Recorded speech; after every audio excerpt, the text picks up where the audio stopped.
El gobierno amplió el estado de excepción constitucional de catástrofe por 90 días más y mantiene el toque de queda en todo el país. En la Comisión de Constitución del Senado se aprobó el proyecto que aumenta las penas para quienes no cumplan con las medidas sanitarias en pandemia. Las sanciones pueden llegar a la cárcel efectiva. Esta ley lo que hace es aumentar las penas de 540 días para quienes burlen las normas sanitarias hasta 3 años de presidio efectivo. Con ello nosotros esperamos dar una señal clara y concreta a toda la ciudadanía que quienes incumplan las normas sanitarias van a ser sancionados con dureza. 5,5 millones de personas serían beneficiadas con el nuevo ingreso familiar de emergencia. Para recibir los 100.000 pesos por persona es necesario estar inscritos en el registro social de hogares. El ministro Briones, con quien vamos a conversar en los próximos minutos, calificó este nuevo aporte como más justo. El secretario de Estado también adelantó que habrá fórmulas para las personas que reciban ingresos más altos, como préstamos blandos con interés cero. Y nuevamente hay preocupación mundial por China, que registró su mayor aumento de casos de coronavirus en 2 meses. Autoridades sanitarias clausuraron un mercado en Pekín donde se habría originado el nuevo rebrote. Investigan vinculación con el salmón importado. Exportadores locales están en alerta. De ser moneda de cambio a pieza clave en el Barcelona, el Rey Arturo solo recibe elogios de la prensa y su técnico. Mientras en la U se rumorea el regreso de un ídolo, vuelve Johnny Herrera. Esto y más en 24 horas Deportes.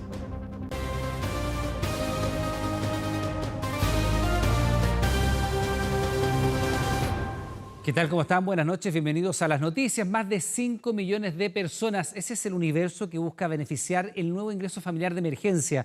Un aporte para que las familias puedan sortear las dificultades económicas y que esta vez incluye a personas que trabajan, los pensionados o quienes tienen su contrato suspendido. El objetivo es complementar los recursos para que cada persona dentro del grupo familiar reciba al menos 100.000 pesos. Yo siempre he estado en los vulnerables. La municipalidad está, todos mis datos los tienen ahí.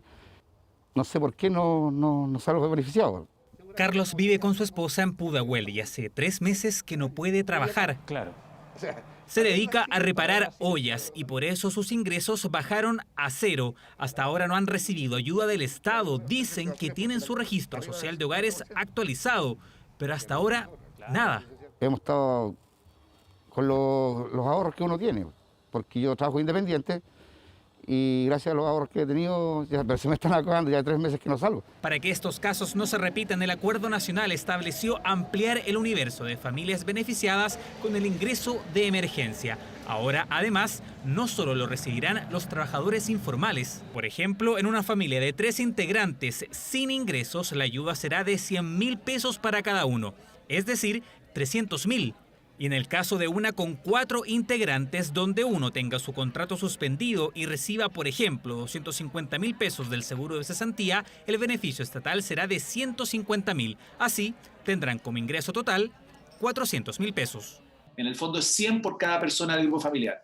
Completo si es que no hay ingresos de ningún tipo demostrables. Complemento hasta llegar al monto si es que hay ingresos. Un día yo revisando el celular veo que había salido favorecida, pero con 32.500. Con la mitad. Con la mitad. Nancy vive sola y recibe la pensión básica solidaria. Ella tuvo acceso al ingreso familiar de emergencia, pero solo la mitad. Sí, es importante que la ayuda llegue y que llegue a toda la gente que realmente lo necesita. En el caso de las familias de 2 personas, si uno recibe ingresos por boleta de honorarios de 50.000 pesos y otro una pensión de 80.000, el aporte de emergencia será de 70.000 pesos, logrando un ingreso total de 200.000. Estos serán los montos máximos del beneficio según el número de integrantes de la familia. De todas formas, habrá un piso mínimo de 25.000 pesos por persona. Siempre dijimos, aquí todas las familias que están en el registro social de hogares tienen ingreso inferior a 400.000 pesos, pueden acogerse a este beneficio del Estado, todas. Este es un fuerte impulso a que la persona que hoy día no tiene ingresos, no puede salir a buscar los ingresos por la situación, bueno, pueda tener la capacidad de poder mantenerse mientras dura esta pandemia. Se espera que estos recursos lleguen a más de 5 millones de personas en Chile. Lo importante es estar inscritos en el Registro Social de Hogares. Si no recibió el primer pago, puede actualizar sus datos y apelar en www.ingresodeemergencia.cl. Aparece un link que dice, tienes problemas. Se pincha y se apela. A raíz de esa apelación, se procede al pago correspondiente. El nuevo ingreso familiar de emergencia contempla hasta 3 pagos en junio, julio y agosto, y todo dependerá de la rapidez con que el Congreso despache la nueva normativa. Bueno, hay preguntas. ¿Qué ocurrirá con el postnatal de emergencia? Los parlamentarios que promueven esta iniciativa, que vivirá una jornada clave este martes, no están conformes con el acuerdo alcanzado entre el gobierno y sectores de oposición porque no contempla su extensión como lo habían propuesto. Tras el consenso logrado, las reacciones del ministro de Hacienda, que acusó desorden por los llamados proyectos inadmisibles, y también de los partidos políticos que decidieron salir de la mesa y no participar de estas negociaciones. Fue un acuerdo complejo y no exento de polémica, y es que en las 2 semanas de tratativas, por momentos el esperado acuerdo estuvo lejos de consenso. Nuestra mesa estuvo en riesgo de caerse en más de una ocasión, pero superamos esa diferencia, nos mantuvimos firmes. Intenso debate entre las tiendas políticas que le dijeron sí a la convocatoria, pero las diferencias por diversos temas provocaron un quiebre y 2 partidos prefirieron dar un paso al costado. Había que estar hasta el final, no pensando en los riesgos políticos, sino que pensando en el país. Y el diputado Jackson fue bien transparente en decir, miren, yo valido el trabajo que hemos hecho, pero no tengo piso político para seguir. Y bueno, estuvo el retiro temprano del Partido Radical, la verdad es que inentendible, un día desapareció. Lo único inentendible es que el gobierno ha necesitado darse una vuelta tan larga para hacer hoy lo que debió hacer hace 2 meses, sin tener a la gente esperando por una ayuda que se requería con tanta urgencia. No logramos llegar a la línea de la pobreza y si bien valoramos el avance, al acuerdo aún le faltan muchas cosas. Le recuerdo al ministro Briones que falta mucho por avanzar y vamos a seguir dando la pelea ahora en el Congreso.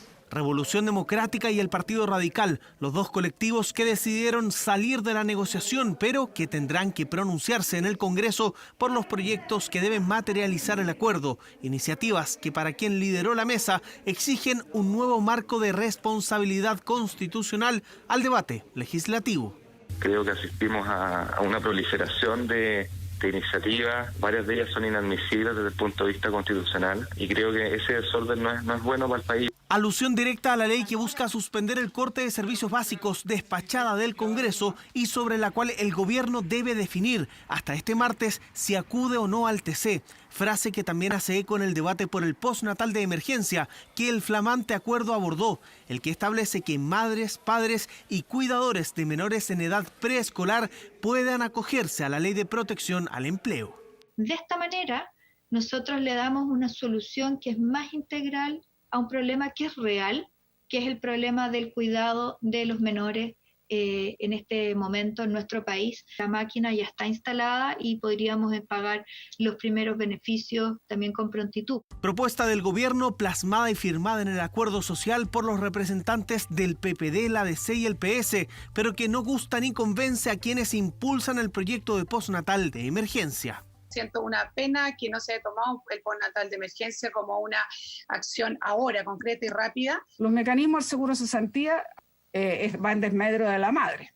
Esta propuesta del gobierno no se hace cargo de entregar recursos mínimos para el cuidado y la protección de un menor de meses de edad. A nosotros nos preocupa poder cuidar el periodo de lactancia. La invitación es que el gobierno también ceda. Un proyecto que este martes vivirá una jornada clave en el Senado, donde se votaría su admisibilidad, la que, de ser rechazada, provocaría una comisión mixta, mientras el gobierno trabajará en su propuesta de incorporar a las madres, padres y cuidadores a la ley de protección al empleo, la salida alternativa al postnatal de emergencia. Subsidios de empleo, apoyo a las pymes y una millonaria inversión público-privada son parte de los ejes centrales que contempla el acuerdo sellado entre el gobierno y la oposición. Todas medidas que buscan dar paso al plan de reactivación económica y hacer frente a la crisis financiera que está dejando la pandemia.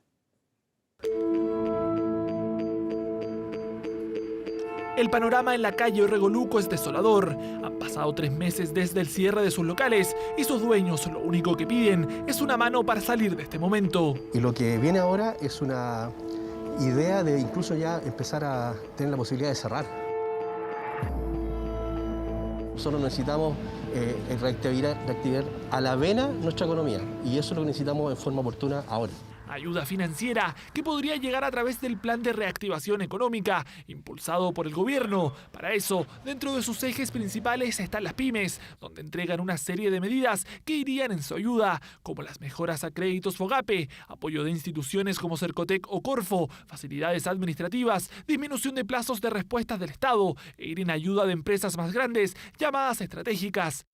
También una serie de incentivos tributarios, como rebajar a la mitad los impuestos de primera categoría, 3 meses de suspensión de los pagos provisionales mensuales y ampliar hasta el 31 de diciembre del 2022 el esquema de depreciación instantánea.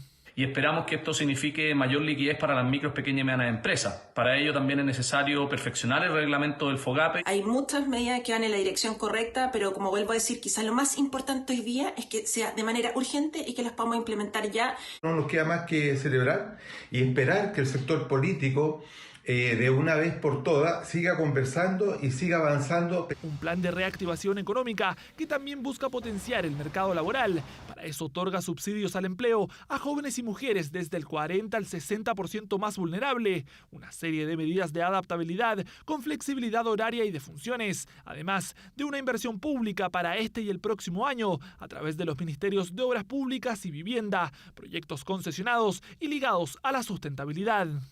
A las empresas les va a llegar mayor liquidez, mayor facilidades, porque necesitamos que una vez que se acabe la crisis de contagio y podamos progresivamente volver a trabajar, que esos empleos todavía estén ahí. Una de las bajadas es tener un plan de inversión detallado, una ingeniería de detalle, podríamos decir, del plan, donde se identifiquen los programas específicos y llegando a las obras necesarias para que esto se concrete. Acuerdo que inyecta recursos con énfasis en las pymes, uno de los pilares de nuestra economía, y que lo que busca es prender su motor para hacer frente a una de las crisis más importantes de nuestra historia.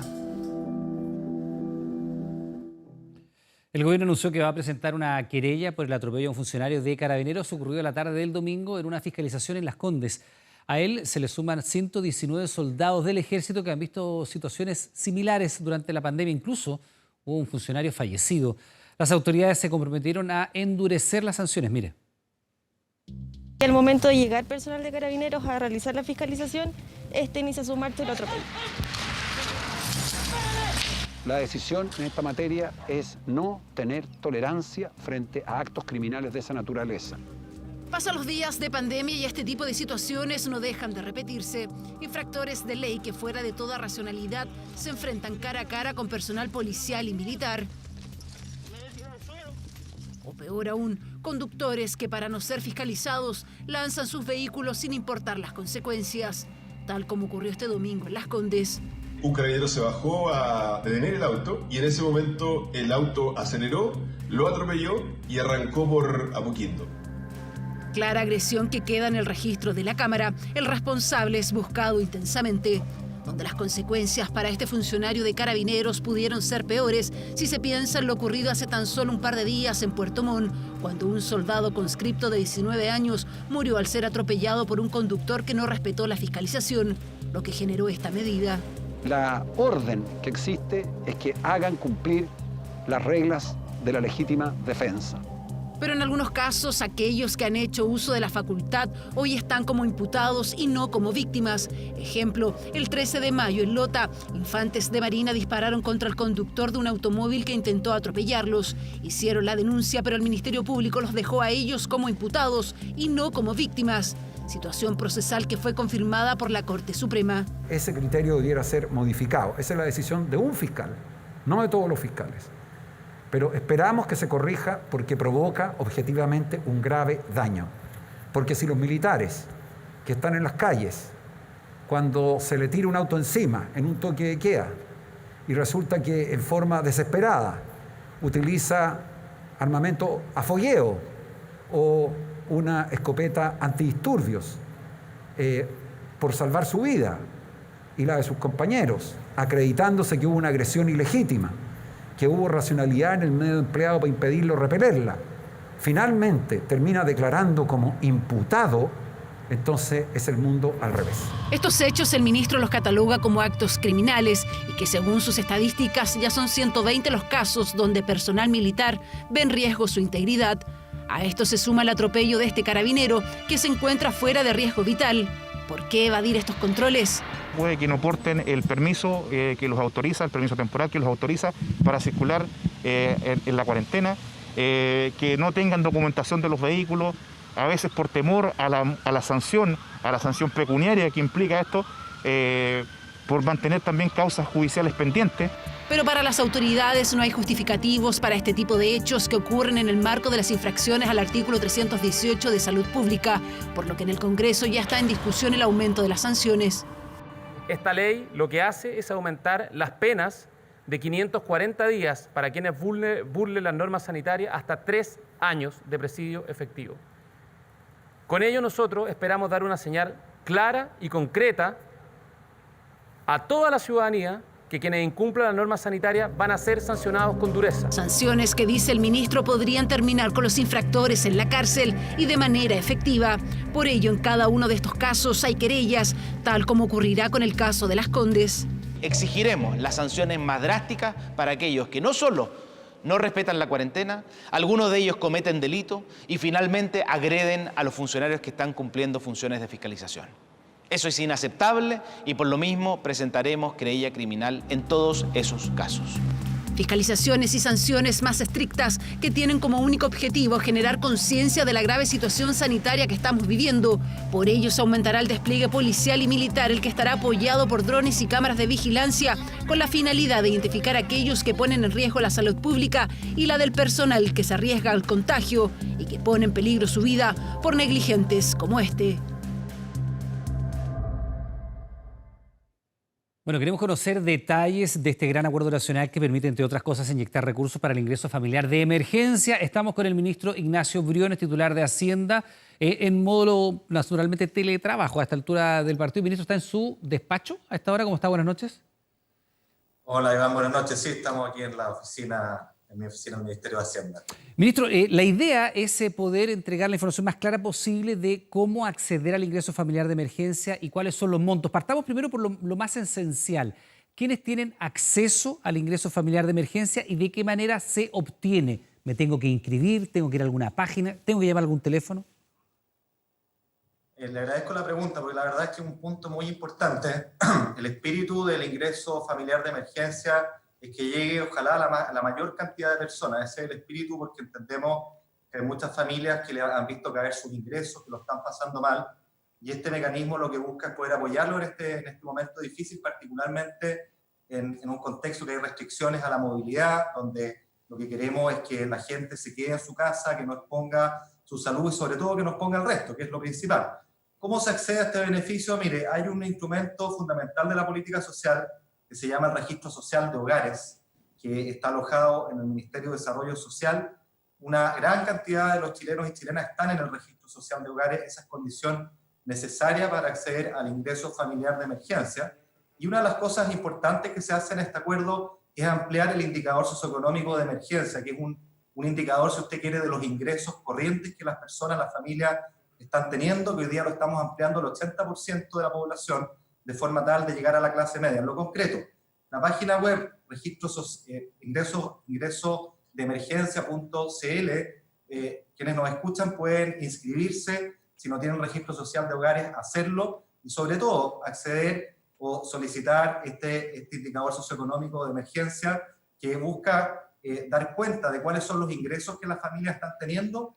El Ministerio lo coteja con información administrativa, pero hay una posibilidad, Iván, esto es muy importante, que está abierta hace tiempo. Hemos querido bajar las barreras a la entrada, hacer esto muy fácil, de forma tal de que quienes nos escuchan, si no están teniendo ingresos, basta con que en una declaración jurada simple que se hace en la propia página web, puedan decir que sus ingresos han caído y con esto acceder al beneficio. Ya, ministro, lo que pasa es que ahí es muy importante porque se amplía también el rango de lo que se considera emergencia y accede más población. Estamos hablando de más de 5 millones de chilenos que pueden acceder a este beneficio. Muchos de ellos a lo mejor no tienen registro social de hogares porque no lo han necesitado en el pasado.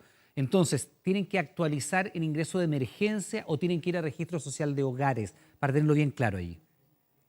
Primero tienen que tener el registro social de hogar. Ahora, la buena noticia es que la gran mayoría de las personas lo tienen. Si no lo tienen, lo pueden solicitar ahí. Esto efectivamente toma un tiempo, pero desde el momento que hacen la solicitud, quedan así, por así decirlo, registrados para aplicar al beneficio, y en caso de obtenerlo, una vez que tengan su ingreso, su indicador socioeconómico de emergencia, van a recibir el beneficio de forma retroactiva, no van a perder un pago por el hecho de no tener el registro social de hogares. Va a tomar sí más tiempo, porque esa es una condición necesaria, como es obvio, para poder acceder a esto, que está siendo muy masivo, Iván, y lo que queremos es bajar las barreras de entrada, que sea lo más simple posible, y ojalá ustedes nos ayuden a difundir esta página web que yo le acabo de indicar, de forma tal de que ojalá muchos miles de chilenos y chilenas puedan inscribirse, porque ese es el objetivo. Sí, la vamos a poner acá en generador de carácter ingresoemergencia.cl. Ministro, erradamente muchos han leído, y también es interesante entregar esta información para poner las expectativas en la realidad.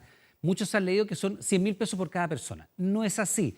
Esto garantiza hasta 100.000 pesos para todos los integrantes de una familia de hasta 4 personas.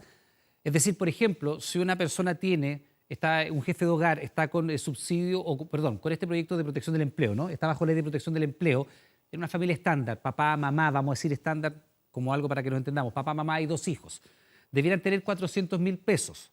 Pero si el papá o la mamá quien trabaje está con ley de protección del empleo y recibe, por decirle, 200.000 pesos, no es que le vayan a llegar 100.000 pesos por cada integrante, sino que se va a completar un ingreso mínimo de 400 en ese caso, ¿no? Así es, eso que usted dice es muy, muy importante, Iván. Hay que entender que este nuevo diseño del ingreso familiar de emergencia lo que hace es convertir al ingreso familiar de emergencia en una suerte de plataforma de la cual cuelgan las distintas fuentes de ingresos de las familias chilenas. Entonces, por ejemplo, en el caso que usted decía, si hay un trabajador que hoy día está cesante, por ejemplo, y está recibiendo un ingreso del seguro cesantía, por ejemplo, 225.000 pesos, y tiene una familia de 4 personas, lo que hace el ingreso familiar es complementar el ingreso de forma tal de llegar a los 400.000 pesos. Le doy otro ejemplo. Si hay una persona que el día de mañana tiene ingresos, ¿no es cierto?, producto de sus actividades regulares, un peluquero, por ejemplo, que ha visto caer sus ingresos y hoy día está recibiendo 100.000 pesos, y tiene en este mismo ejemplo una familia de 4, recibir 400.000 pesos, lo que hace el ingreso familiar de emergencia es poner los 300.000 restantes para llegar a ese monto, y así sucesivamente. Entonces, esto se erige como una gran plataforma en la cual el ingreso familiar de emergencia no distingue por el tipo de ingreso. Lo importante es que haya ingresos. Si es 0, le va a poner 400.000, si hay algo, le va a poner la diferencia, y de esta forma se convierte en un instrumento mucho más expedito, mucho más fácil para enfrentar esta emergencia, y sobre todo atender con mayor fuerza a aquellos que tienen menos ingresos, ¿no es cierto?, suplementándoles una mayor cantidad de sus ingresos, y a quienes tienen más ingresos les va a poner algo menos. Pero lo que se trata es asegurar que en este periodo de emergencia la familia, esta familia de 4, en nuestro ejemplo, reciba al final del día, por sus ingresos propios, por el complemento del ingreso familiar de emergencia, un ingreso de 400.000 pesos. Naturalmente, estos montos cambian en función de los números de integrantes de la familia, pero creo que es útil para ejemplificar, remitirnos a una familia de 4 personas para ilustrar de qué se trata. Sí, además después de 4 integrantes comienza a decrecer, 467, en fin, va decreciendo. Son hasta 100.000 para una familia de hasta 4 personas, y de ahí va decreciendo. Y también en ese sentido, ministro, por ejemplo, las personas que reciben una pensión básica solidaria no están dentro de este beneficio porque ya tienen el umbral, ¿no?, de los 100.000 pesos de ingreso. No, pero nuevamente depende, Iván, porque si esa persona, ¿no es cierto?, es titular de un grupo familiar de 4, lo que se va a hacer es computar esa pensión básica como un ingreso, pero el ingreso familiar de emergencia va a completar la diferencia para llegar a estos 400.000 pesos para este hogar de 4 personas. Esa es la gracia, ese es el nuevo diseño que esto tiene, lo hace mucho más flexible, insisto, lo transforma al ingreso familiar de emergencia en una suerte de paraguas, de plataforma, de la cual se cuelgan los distintos ingresos que pueden tener las personas. Ahora, remarcar acá que el registro social de hogar y toda la política social tradicional está pensada fundamentalmente para familias vulnerables que tienen ingresos informales. Típicamente esos ingresos hoy día son 0, y por lo tanto van a recibir, según el número de integrantes de su familia, los recursos, los ingresos para llegar a estos montos. Pero insistir en una novedad que hemos hecho en este ingreso familiar de emergencia, que es ampliar la elegibilidad para cubrir también a la clase media. Estamos llegando al 80%, esto amplía el universo, porque entendemos también que muchas familias de clase media, que en el pasado, hace meses atrás, tenían un buen ingreso, hoy día se les puede estar cayendo sustantivamente, y ese instrumento también busca llegar a ellos porque es necesario. Ministro, ahí está la página Ingreso Emergencia, que es si usted quiere la puerta de entrada para acceder y todas las dudas allí. Pero quiero preguntarle por lo macro, porque cuando hemos conversado en otras oportunidades, usted nos ha dado un umbral, y cuando ha hablado del término hibernación, decía 3 meses, 4 meses, lo hemos conversado acá en el estudio, otra vez a distancia, pero ahora se está planteando este gran paquete económico, son 12.000 millones de dólares, es más de lo que el gobierno estaba en principio dispuesto a poner sobre la mesa. Se llega a este acuerdo nacional y se pone un horizonte de hasta 2 años. Se lo pregunto muy honestamente, ¿esta crisis puede durar hasta 2 años, ministro? Esperamos que no, honestamente, la parte sanitaria, pero quiero poner en perspectiva lo que usted señala porque es muy importante. Nosotros en el pasado hemos dicho y hemos insistido y lo refrendamos, lo refrendo hoy día mismo, que no se pueden gastar todos los recursos hoy día de una. Hay que guardar para lo que sigue. Y este acuerdo, por este plan de emergencia, lo que hace es reconocer aquello y ponerle un horizonte de 24 meses. Vamos a gastar y vamos a gastar harto, pero no solo hoy día, sino que también en los meses que siguen en un horizonte de 2 años plazo. ¿Y por qué esto es importante, Iván? Porque una cosa muy fundamental hoy día es ir en apoyo de los ingresos de las familias, particularmente cuando existen restricciones a la movilidad que les impiden tener ingresos que en tiempos normales podían tener, ¿no es cierto? Pero hay un segundo momento que es fundamental y quienes nos escuchan, estoy seguro, lo entienden, que son las fuentes de ingresos permanentes de las familias. Es decir, ¿qué pasa una vez que en 2, 3, 4 veces más la emergencia sanitaria vaya pasando, vaya cediendo? Lo que tenemos que preocuparnos es de las fuentes de ingresos permanentes de la familia, y eso dice relación con la recuperación de la actividad económica y la recuperación del empleo, del emprendimiento, de las fuentes de empleo y las fuentes de ingresos de la familia chilena, que es lo único sostenible, sustentable, para asegurar estas fuentes de ingresos tan necesarias para toda la familia. Ministro, lo segundo, Iván, es sí, tremendamente relevante, quiero poner acá una nota de optimismo, de esperanza. Muchas familias chilenas que nos escuchan hoy día viven altos niveles de incertidumbre, lo están pasando mal, quizás son incapaces o hay dificultades para proyectarse varios meses en adelante. Creo que la idea de tener un plan a 24 meses proyecta precisamente una señal de optimismo, donde lo que tenemos es un plan para navegar esta pandemia, no solo en lo sanitario, no solo en los ingresos de emergencia que nos convocan en lo inmediato, sino también en lo que sigue a continuación a través de la reactivación económica, la recuperación económica y del empleo, que, insisto, van a ser las palancas fundamentales para, en definitiva, allegar los recursos que todas las familias chilenas necesitan. Ministro, si bien se logra un acuerdo nacional, y eso es muy relevante, también hay sectores que no participaron de este acuerdo. En principio, los radicales se retiraron tempranamente de la mesa, Revolución Democrática con el diputado Giorgio Jackson también, incluso, y le aprovecho a hacer estas 2 preguntas en uno para que aprovechemos el tiempo, parlamentarios hasta de su propio sector del oficialismo están pidiendo, por ejemplo, que en el tema del postnatal de emergencia el gobierno ceda y no insista en el punto de poner a madres o padres que estén al cuidado de un lactante, de un niño recién nacido, bajo el alero de la protección del empleo, sino que a través del postnatal de emergencia. Le pregunto primero que nada por la falta de acuerdo transversal en este acuerdo nacional, 2 partidos importantes que se retiran, y por otra parte el hecho del postnatal de emergencia como un tema que todavía sigue dividiendo aguas. Mire, yo recojo en primer lugar el llamado que hizo el presidente de la República hace 2 semanas, de hacer una invitación abierta al diálogo, a construir acuerdos, en un momento muy particular que vive el país. Hoy día vivimos la peor crisis que hemos vivido en las últimas décadas, sin ninguna duda, quizás en el último siglo, porque mezcla lo sanitario, que es algo que no conocíamos ninguno de nosotros, a este nivel, a esta escala, con este dolor, también con una crisis socioeconómica muy profunda que está causando mucho sufrimiento en las familias chilenas. Y para eso hay que tener un plan, y para tener ese plan hay que buscar acuerdos. Ese llamado al presidente de la República fue fundamental para situar la discusión no en una discusión de múltiples cosas, sino que en un plan de emergencia que le diera luz a las familias chilenas para poder navegar esta pandemia. En lo fiscal, en la protección de los ingresos de la familia y en la recuperación económica y del empleo, que es fundamental, Iván. Entonces, primero, eso es lo principal. Segundo, ante esta emergencia, la verdad es que lo que uno espera es que vuelvan los acuerdos, que vuelva la buena política, el diálogo, que nos sentemos en una mesa a buscar todos juntos, independiente de nuestras posturas políticas, cómo buscamos, cómo logramos lo mejor para Chile ante este difícil momento que requiere el concurso de todos. Yo quiero ser insistente en eso.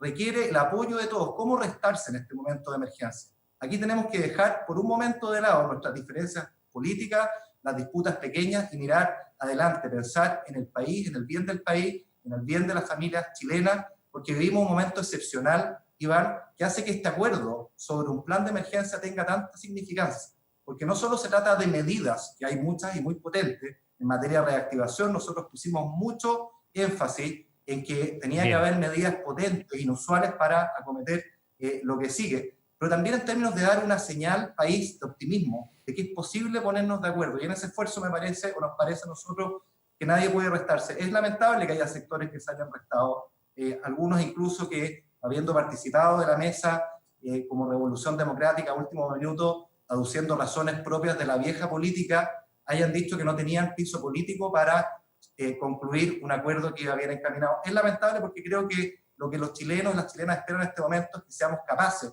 de, los quienes tenemos posiciones de liderazgo, sentarnos, conversar, limar nuestras diferencias con un profundo sentido republicano, lograr acuerdos que son tan necesarios siempre, pero particularmente en esta situación excepcional que hoy día estamos enfrentando, Iván. Bien, ministro, vamos a ver qué pasa en el Congreso, donde tiene que ser ratificado este acuerdo, que es mayoritario en todo caso, hay que decir, con algunas excepciones, y veremos qué pasa finalmente con la votación. Ministro Briones, que tenga buenas noches, muy amable. Muy buenas noches, muchas gracias.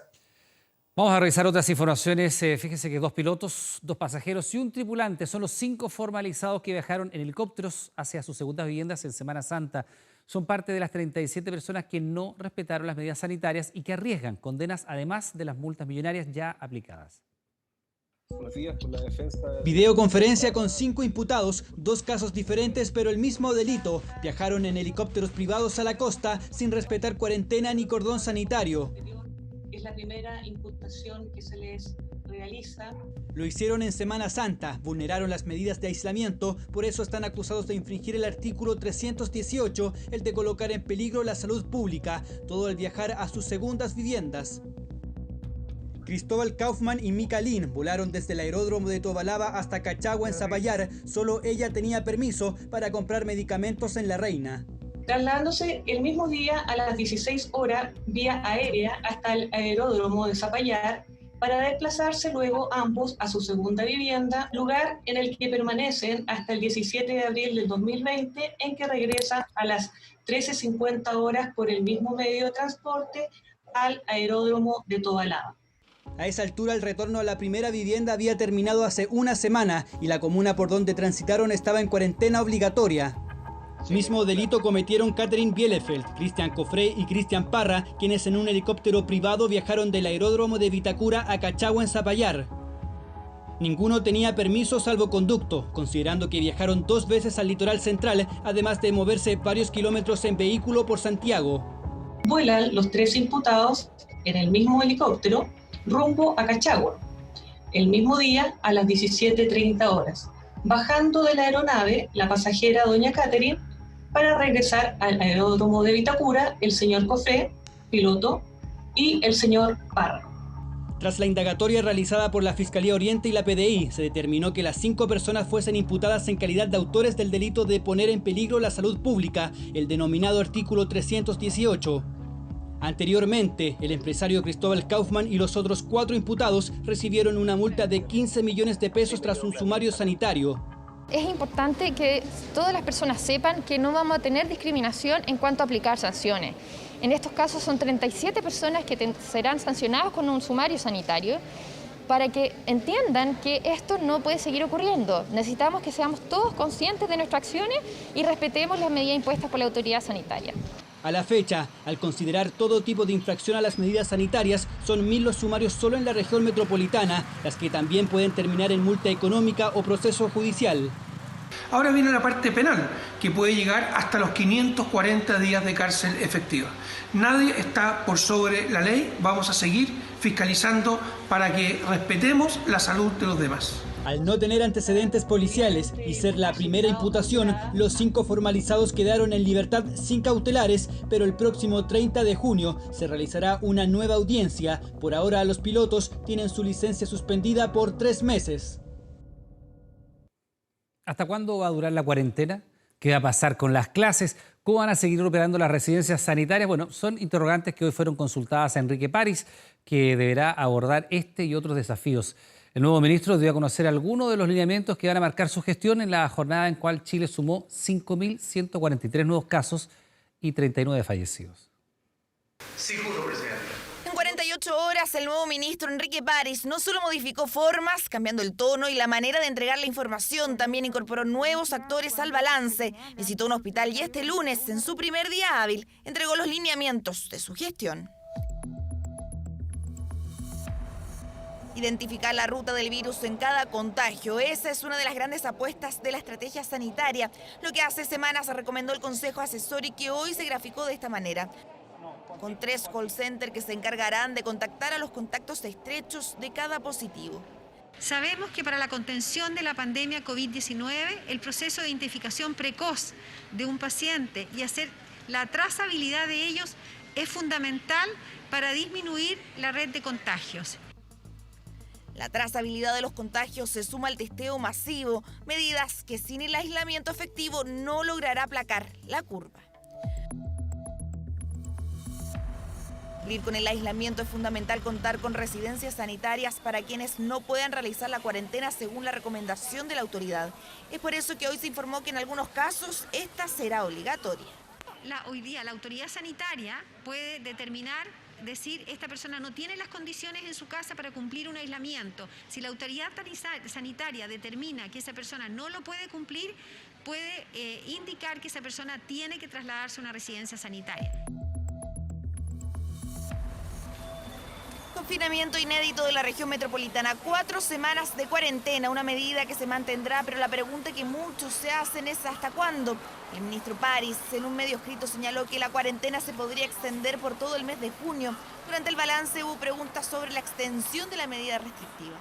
La cuarentena obviamente se mantiene hasta este viernes. Los días miércoles se modifica, se alarga o se suspende la cuarentena, así que mañana, en conjunto con todos, y es aquí el presidente el que determina en conjunto con nosotros esa decisión, tomaremos esa medida y la comunicaremos oportunamente.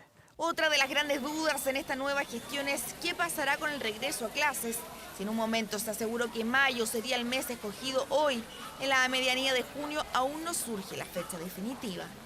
No hay una fecha precisa, pero también aquí es muy importante y yo voy a respetar siempre la opinión del ministro de Educación, ministro Figueroa. No existe una fecha precisa para el retorno a clases y esto solo será en la medida que las condiciones sanitarias lo permitan, bajo una permanente coordinación con el Ministerio de Salud.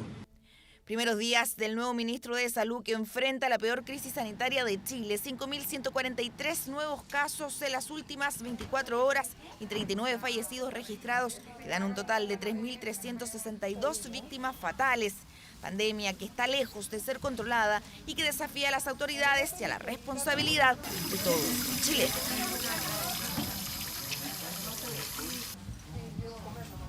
Fíjese que solo 3 comunas acumulan 427 muertes por coronavirus en el país. La Florida, Puente Alto y Maipú lideran esta triste estadística.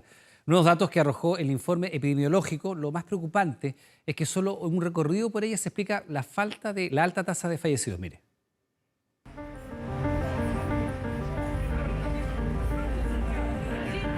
Es una tragedia anunciada. Si seguimos con esta conducta, el pronóstico es demasiado negativo. La cantidad de muertes que está cobrando esta pandemia a nivel comunal, nacional e internacional es algo trágico. Basta solo una simple vuelta al centro de Puente Alto, La Florida o Maipú para darse cuenta del incumplimiento de la cuarentena. Un registro duro, porque estas 3 comunas registran la mayor cantidad de fallecidos del país.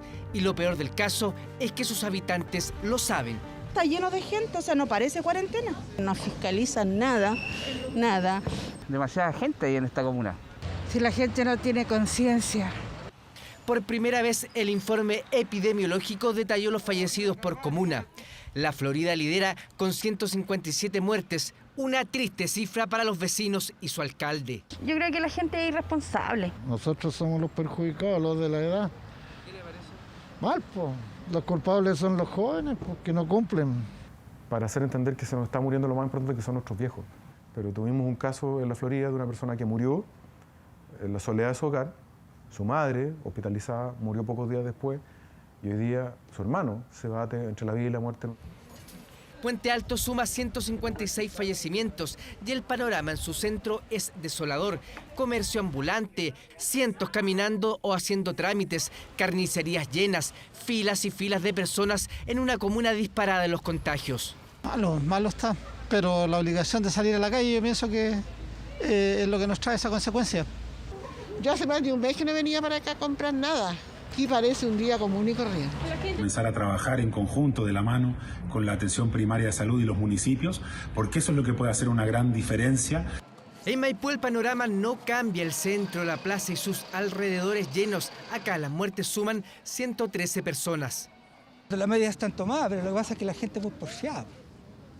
Hay que ser realistas. Lamentablemente acá la gente, nosotros mismos tenemos la culpa de todo esto. Nosotros tenemos la más alta población de adultos mayores del país y el 80% de los 113 fallecidos de nuestra comuna son mayores de 60 años. Estas comunas son las más pobladas de Chile. Si se suman las tres, aportan más de 1,5 millones de habitantes. Por eso, conocer los datos de fallecidos ayuda a redirigir las políticas de aislamiento. Yo creo que las cuarentenas en general en áreas como la región metropolitana, especialmente en las comunas de mayor número de casos, todavía quedan varias semanas, ¿no es cierto? Con los números diarios que estamos teniendo no es posible plantear disminuir esas cuarentenas. Otro dato importante que entregó el informe fue la tasa de mortalidad por comuna. Acá el mapa cambia. San Ramón alcanza 82 por 100.000 habitantes, seguida por Independencia con más de 78 y San José de Maipo encumbrada por sobre los 75.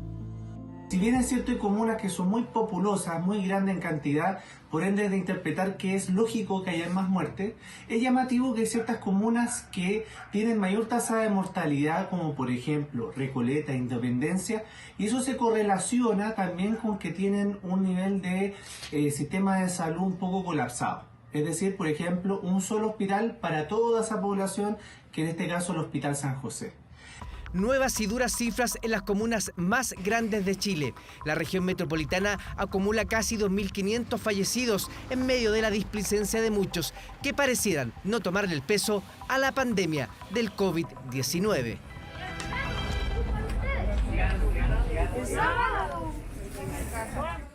Bueno, como todos los días lunes, estamos con el doctor Sebastián Ugarte, jefe de pacientes críticos de la clínica Indisa, para tomarle el pulso al coronavirus. Doctor, primero que nada, buenas noches, gracias por estar con nosotros. No, un agrado, Iván. Y lo primero que quiero preguntarle a usted, yo sé que ya ocurrió el fin de semana, han pasado ya algunos días, ya ha habido nuevas definiciones del ministro París, pero primero que nada preguntarle a usted cómo toma usted este cambio en la titularidad del Ministerio de Salud. ¿Le parece que era el momento adecuado? ¿Qué le parecen las nuevas señales que ha dado el ministro París? Bueno, la verdad es que hay un cambio de énfasis, una continuidad en los contenidos, pero un cambio de énfasis en las formas y en la estrategia. El ministro Mañalich puso un fuerte énfasis en la atención, en la preparación del sistema sanitario para atender a la emergencia y a las personas que se enfermasen, dado el diagnóstico que se hacía que la capacidad de atención iba a ser insuficiente. Por otro lado, redoblar la capacidad de testeo con una gran cantidad de equipos que se pusieron en funcionamiento. Ahora el ministro París pone otros énfasis, claramente acentuar la cuarentena, fomentar, ¿no es cierto?, la participación de la atención primaria, que si bien ya existía, es un énfasis aún mayor, y una integración en que el conjunto del país se sienta convocado en una estrategia común. Es un cambio de énfasis. En ese sentido, usted habla de las medidas de cuarentena, se han anunciado endurecimiento a las sanciones para quienes las incumplan. Entró Valparaíso y Viña del Mar, ambas comunas por primera vez en cuarentena, con lo cual tenemos prácticamente 9 millones de chilenos bajo estas medidas. Hay un estudio de espacio público, que es este centro de estudios que fue uno de los primeros en cuestionar la manera de contar las víctimas fatales en nuestro país, que propone lo siguiente, y se lo quiero leer textual, dice: la ciudad y su sistema hospitalario, esto lo dice espacio público, no aguantan otro mes con estos niveles de contagio. Estamos teniendo del orden de los 6.000 contagios diarios, más o menos, lamentablemente, casi 200 fallecidos al día. El Gran Santiago debe entrar en hibernación. Ellos proponen una suerte de lockout completo a la ciudad por al menos un mes. Primero que nada, ¿eso es practicable? Y segundo, desde el punto de vista del control del avance del coronavirus. ¿Sería una buena idea, doctor Ugarte? La constatación que ellos hacen es que con esos niveles de contagio es predecible que tengamos 200 a 300 pacientes golpeando las puertas de los hospitales cada día en unos días más. Que si la situación de ocupación está tan alta ahora, poder dar cuenta de ese volumen de pacientes en unos días más podría hacer colapsar el sistema. Un colapso del sistema, si llegase a ocurrir, que no ha ocurrido, pero si llegase a ocurrir, implicaría que se elevaría la mortalidad bastante más de los niveles que tenemos hoy en día. Frente a eso, proponen medidas sumamente drásticas. ¿Y esa hibernación se ha visto de manera tan brutal en otros países? Porque yo recuerdo muy bien, doctor, y a lo mejor usted también lo va a compartir, cuando veíamos a principios de año las imágenes de, por ejemplo, Wuhan, uno veía la ciudad vacía, o cuando veíamos, después de la catástrofe sanitaria que vieron los italianos, cómo estaban lugares emblemáticos, la Plaza San Marco, la Plaza San Pedro, vacíos en Italia. No hemos logrado esos niveles de cuarentena en el Gran Santiago. La verdad es que uno ve permanentemente gente en la calle, hay una cierta laxitud de la entrega de los permisos y también en la solicitación de los mismos, para no hablar de los que incumplen las cuarentenas. Pero no hemos logrado esas cuarentenas reales, donde usted vea la ciudad paralizada. Esta hibernación que se propone, primero que nada, ¿es practicable? Y segundo, ¿frena efectivamente los contagios? La verdad que es difícil de practicar, implica una disciplina ciudadana muy grande y se practicó, por ejemplo, en Italia, cuando todas las medidas de cuarentena no lograron el efecto, se intensificó la cuarentena, incluyendo actividades como esenciales, solamente lo muy, muy mínimo. Acá se han considerado actividades esenciales algunas que a lo mejor no lo son tanto, porque estas son imágenes de la ciudad en cuarentena. Y si usted ve, doctor, esto es de hoy día, micro funcionando, efectivamente hay carabineros, hay militares en la calle, pero mire la cantidad de gente que está agolpándose. Si usted viaja por la ciudad, usted va a la clínica permanentemente, sí. Usted verá incluso que hay horas en la mañana donde hay tacos en Santiago. Efectivamente, y si uno ve en las calles, la circulación de vehículos es importante. Iván, si tú recuerdas, en el primer momento, cuando llega la epidemia a Chile y se toman las primeras cuarentenas, fue de tal magnitud la adhesión ciudadana que hubo presencia de cóndores, presencia de pumas en las calles, y eso no es lo que Oriente, claro. Y eso no es lo que estamos viviendo hoy en día.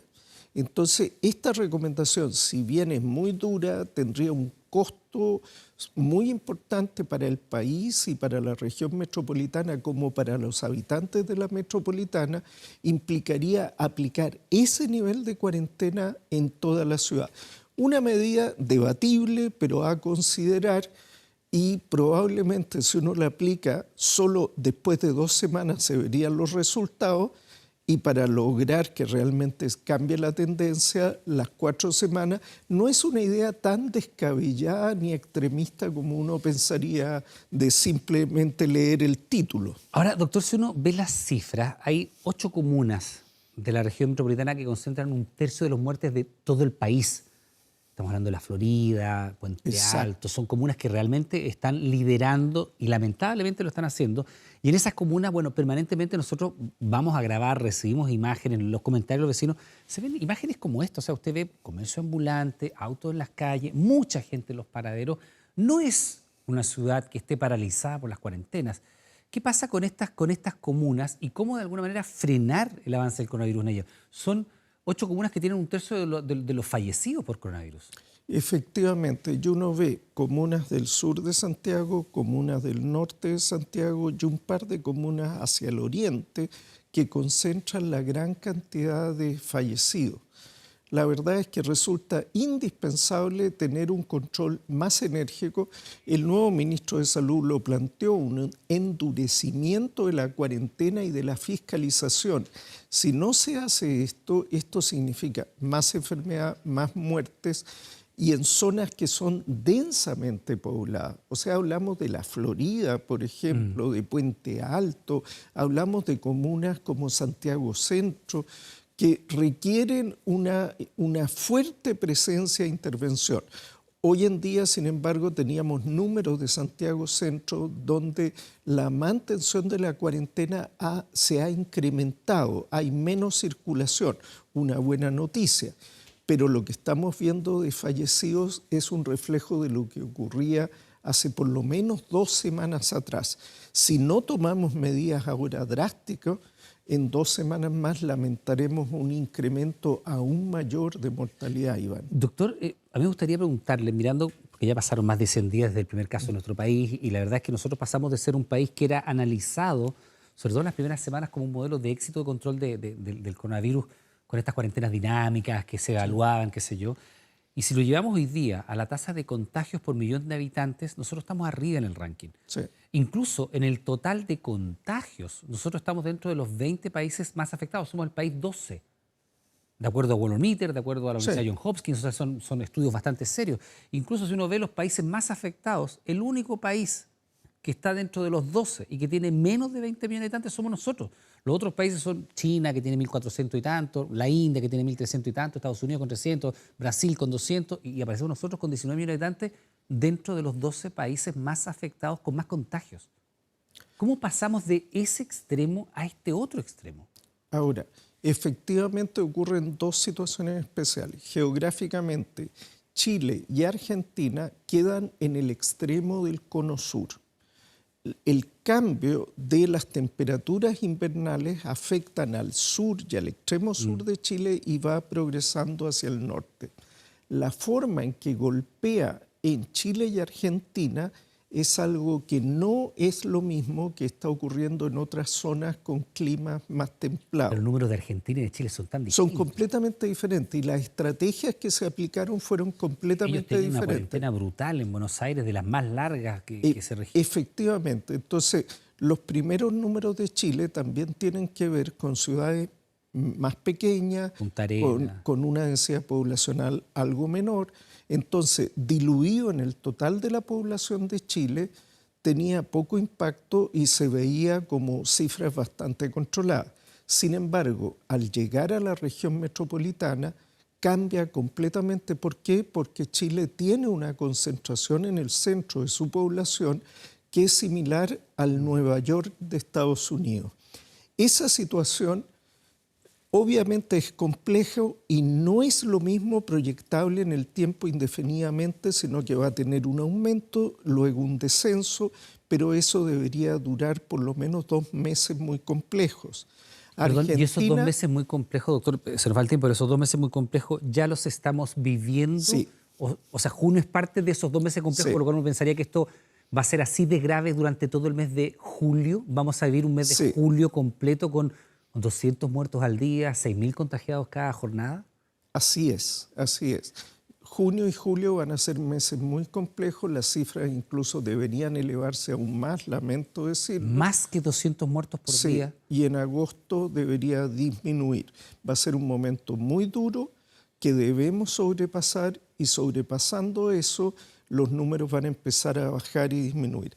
El otro escenario de Argentina, nuestro país vecino, sin embargo, puede enfrentar ahora una segunda ola de enfermedad, entonces hay que tener cuidado cuando nos comparamos con otras regiones que no necesariamente las evoluciones van a ser tan predecibles como Doctor, lo que usted está diciendo a mí me parece que es una información que es muy relevante, pero que también es muy preocupante. O sea, ¿usted cree que incluso julio podríamos, porque hemos tenido hasta 222 muertos en una jornada, y julio debería ser peor? O sea, podríamos incrementar eso y permanecer durante todo el mes de julio con cifras superiores a esa en muertos y con cifras superiores a los 6.000 contagiados cada día. Lo que probablemente podría ocurrir, si bien esto cambia con el tipo de medidas que se tomen, con el endurecimiento de las cuarentenas, aumento de la trazabilidad y trasladar casos contagiosos a residencias sanitarias, esto puede cambiar. Pero de no cambiar, lo que debería ocurrir, Iván, disculpa la franqueza, pero es que en las próximas 4 semanas tengamos un pico de incidencia donde las cifras sean aún mayores que hoy en día, con cifras de casos y de mortalidad aún mayores que hoy día. Luego de estas 4 semanas más duras volveríamos a una situación similar a la de hoy día, y recién en agosto empezaríamos a tener un poco de respiro. O sea, doctor, de lo que usted dice, porque normalmente se habla de los PIC que tienen esta forma de campana, no hemos llegado a la parte más dura. Efectivamente. Nos falta todavía. Todavía no entramos a la parte más dura, tenemos que prepararnos para eso y hay que tomar todas las medidas para que ojalá esa parte más dura sea lo suficientemente controlable para que el país pueda sobrellevarlo. Bueno, doctor Sebastián Ugarte, no son buenas las noticias, pero lo peor es no saber. Lo peor es no saber porque la única manera en que la gente tome conciencia es saber que lo peor, aunque parezca duro decirlo, lo peor todavía está por delante, está por venir y tenemos que estar preparados para aquello. Doctor Ugarte, le quiero dar las gracias por estar con nosotros todos los días, lunes, como siempre. Que esté muy bien. A tus órdenes. Que esté muy bien, muchas gracias. Vamos a revisar noticias internacionales en relación al coronavirus. Tras 60 días sin reportar enfermos, las autoridades chinas intensificaron los controles luego de un rebrote de coronavirus surgido en el mercado más grande de toda Asia, el cual debió ser cerrado. Unas 200.000 personas son potencialmente sospechosas, fíjese, 200.000, porque estuvieron allí en las últimas semanas. Aumentan las fiscalizaciones y el coronavirus no para de sorprender. Los residentes de Beijing vuelven a estar en alerta después del aumento de nuevos casos de coronavirus. Es que cuando la gente pensaba que su vida volvería a la normalidad, un rebrote en el mayor mercado de comidas de Asia condujo a las autoridades a aplicar mayores controles sobre la población. Esto para evitar que el virus continúe propagándose. La primera medida fue el cierre total del centro mayorista de la capital china y la inmediata puesta en cuarentena de al menos 10 barrios residenciales. Estaría mintiendo si dijera que no estoy preocupada. Pienso que todos debemos extremar nuestras medidas y tomar las precauciones. Creo que el país está haciendo un gran trabajo para controlar el brote. Tan pronto como ocurrió, tomaron medidas como cerrar algunos distritos circundantes y realizar pruebas de ácido nucleico. Personalmente, no estoy muy preocupado. La clausura temporal del mercado de Chifandi no solo afectará a sus trabajadores, sino que por su importancia comercial podría generar desabastecimiento de productos en toda la capital y sus alrededores. Los testeos masivos han vuelto a China. Beijing informó su segundo día consecutivo de nuevos casos, agregando urgencia a los esfuerzos para frenar un resurgimiento repentino en la capital. Las autoridades de la ciudad aseguran haber tomado contacto con casi 200.000 personas que estuvieron en el mercado desde el 30 de mayo. Más de 8.000 vendedores, compradores y miembros del personal en el mercado de Chifandi se han sometido a pruebas de ácido nucleico el lunes temprano y han sido transferidos a ciertos lugares para observación médica. Corea del Sur continúa con decenas de nuevos casos diarios. Desde finales de mayo, el país viene detectando infecciones esporádicas alrededor del área metropolitana. El Ministerio de Salud de ese país informó el lunes de 37 nuevos contagios en todo el país. 22 de ellos ocurrieron en el área metropolitana de Seúl, la capital. Estamos muy preocupados de que la infección continúe en el área metropolitana. El virus se está propagando particularmente a través de guarderías y centros para personas mayores. Estamos haciendo nuestros mejores esfuerzos para rastrear a quienes han tenido contacto con pacientes confirmados, pero todavía nos enfrentamos a algunas limitaciones. Es la situación que viven algunos países asiáticos con los rebrotes de un virus que hasta ahora y en gran parte del mundo no para de avanzar.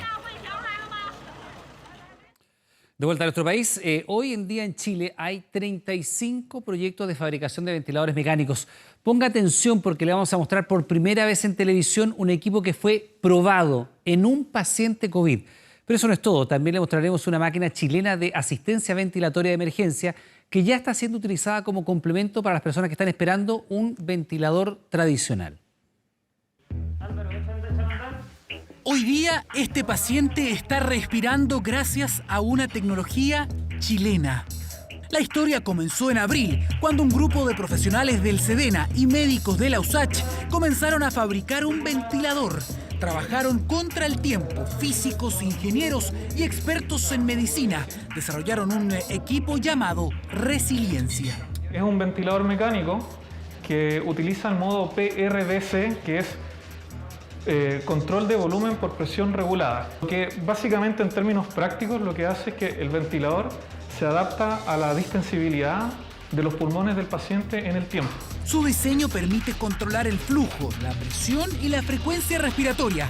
Manufactura avanzada que ha superado todas las expectativas. Es el primer equipo de características comerciales desarrollado íntegramente en Chile que es capaz de reemplazar por completo a un ventilador mecánico comercial.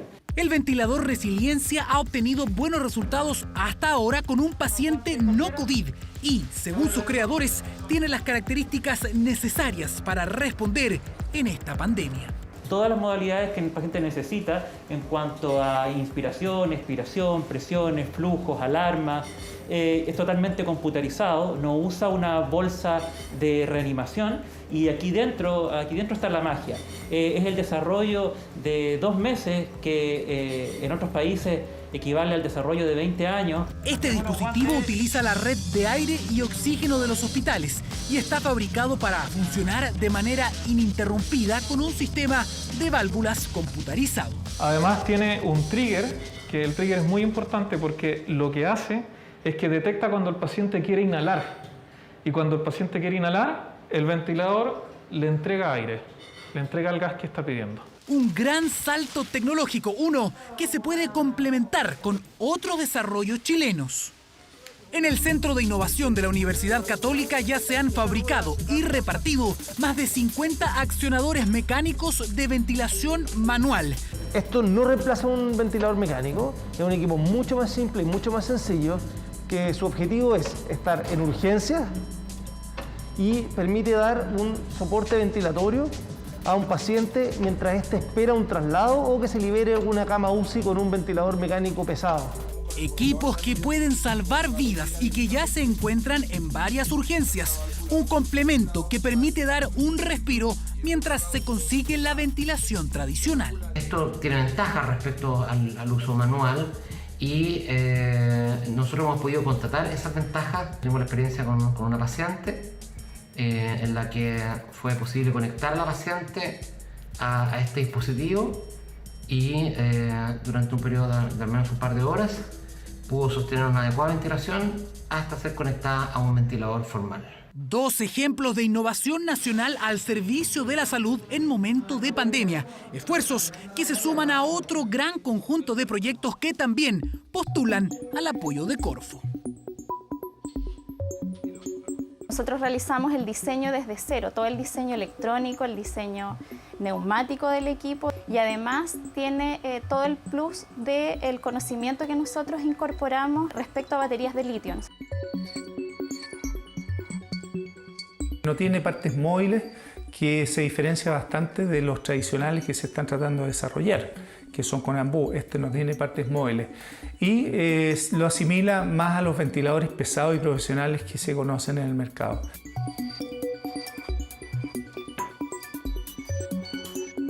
Y tiene una particularidad que es muy importante, que estos equipos se podrían inclusive conectar en red. O sea, podríamos tener un médico en una sala con 10 ventiladores conectados y él en una pantalla grande monitorear a los 10 desde un solo punto, ni siquiera en contacto directo con los enfermos. Actualmente nos encontramos en la etapa de validación. La semana pasada nos tocó ir a la Universidad de Valparaíso para poder certificarlo. Así que estamos en una etapa final ya, nos quedan afinar algunos detalles. La ciencia y la tecnología chilena aplicada en la dramática lucha contra el coronavirus. Bueno, y tras el anuncio de prórroga del estado de catástrofe por 90 días, muchos se preguntaron si esto va a afectar o no al proceso electoral que va a culminar con el plebiscito del 25 de octubre. La medida coincidiría con el inicio de las campañas y los partidos de oposición ya se contactaron con el CERVEL para analizar medidas. Por ahora, el programa se mantiene, salvo que la pandemia obligue a una determinación más drástica. Complejo ha sido el camino para el plebiscito que definirá si Chile quiere o no una nueva constitución. La crisis sanitaria obligó primero a cambiar la fecha original de la votación. definitiva, el 25 de octubre se desarrollará el esperado plebiscito. Y ahora el nuevo anuncio del gobierno generó dudas de cara al proceso electoral. Se ha tomado la decisión de prorrogar el estado de emergencia, el estado de catástrofe por la pandemia, por 90 días. Porque prolongar el estado de catástrofe por 90 días más podría afectar el plebiscito del 25 de octubre. Porque la medida, si no se determina que cese antes de los 3 meses, coincidiría con el inicio de la propaganda electoral y con el despliegue en terreno de las opciones apruebo y rechazo. Por eso las dudas. ¿Se podrá salir a las calles a hacer propaganda? ¿El proceso incluirá nuevas medidas sanitarias? ¿De qué manera se realizarían las fiscalizaciones para evitar aglomeraciones? Mandé una carta al presidente del CERVEL con un conjunto de recomendaciones sanitarias para la realización segura del plebiscito del 25 de octubre. Ya tendremos que probablemente en julio evaluar si agosto están las condiciones dadas para iniciar una campaña en torno al plebiscito. Si es así, tendrá que verse, si no, se tendrá que evaluar. Hay aprehensiones y dudas. ¿Se puede conjugar un plebiscito con un estado de excepción? El 26 de agosto se inicia la propaganda electoral y desde el gobierno ya aseguraron que por ahora no habría impedimento para realizarla. No hay razones para impedirlo porque lo que hace el estado de catástrofe es establecer un conjunto de facultades, sobre todo en el resguardo del orden público. El resto de las medidas tienen que ver con las atribuciones de la autoridad sanitaria. Son las alertas sanitarias las que definen la mayor parte de las medidas. La prolongación del estado de catástrofe mantendrá el toque de queda en el mismo horario de 10 de la noche a 5 de la mañana y la seguridad seguirá a cargo de las Fuerzas Armadas y de Orden. ¿Se debe realizar el plebiscito en la fecha estipulada? Es otra de las interrogantes. Desde el oficialismo, el exministro del Interior, Andrés Chadwick, señaló hace unas semanas que hay que tener un plan B. El gremialista Pablo Longueira habló derechamente de eliminarlo y el RN, Andrés Alamant, tiene una condicionante. El tema no es el estado de catástrofe. El tema es si van a haber o no las condiciones sanitarias. Si existen condiciones sanitarias, debe haber plebiscito. Si no existen condiciones sanitarias, debe prorrogarse. Voces del oficialismo que van en contra de lo acordado por los partidos políticos y que desde la oposición han criticado en reiteradas ocasiones. Debemos erradicar estos argumentos faltos de fundamento y que comprenden una falta de vocación democrática de aquellos que buscan cualquier excusa para finalmente impedir que los ciudadanos se expresen en las urnas. El estado de catástrofe limita muy poco las libertades personales y por lo tanto no influye en nada en la realización del plebiscito. La única razón posible que podría afectar la realización del plebiscito es que la crisis sanitaria lo haga difícil o imposible de realizar. Las únicas circunstancias en las que se puede conversar fechas y mecanismos es la crisis sanitaria, pero no por intereses políticos de tratar de saltarse el plebiscito. Justamente debido a las condiciones sanitarias, algunos ya hablan de suspender la propaganda electoral de forma física y realizarla solo vía online. De esa forma, dicen, se podría asegurar las correctas medidas sanitarias. El plebiscito en el mes de octubre, estamos en junio y hoy día la prioridad es la pandemia sanitaria y social. Cuidar la salud de la gente, darle todas las facilidades a quienes requieren atención, establecer todas las medidas sanitarias. El CERVEL se encuentra analizando todos los escenarios que rodean el proceso electoral del plebiscito, así como también recibiendo sugerencias de los distintos partidos políticos. Hasta el momento, el calendario electoral se mantiene inalterable en medio del actual estado de excepción. Cambiando de tema, el octavo juzgado de garantía de Santiago decretó el sobreseimiento definitivo en la investigación por el supuesto centro de tortura que habría existido al interior de la estación Baquedano durante el estallido social. La audiencia había sido solicitada por el Ministerio Público tras el informe de la Brigada de Derechos Humanos de la Policía de Investigaciones, el cual descartó la existencia de dicho centro. El fiscal Álvaro Pérez aseguró que no solamente no se logró acreditar estos hechos, sino que muy por el contrario, dijo el fiscal, se descartaron, añadiendo que se lograron desacreditar versiones que daban cuenta de la existencia de amarras y sangre en el interior de este recinto. Además, Pérez sostuvo que no se recibieron denuncias de presuntas víctimas. En tanto, el ministro del Interior, Gonzalo Blumel, comentó que es una buena noticia que se vaya conociendo la verdad, asegurando que es importante que quienes hicieron las denuncias falsas tengan que asumir su responsabilidad.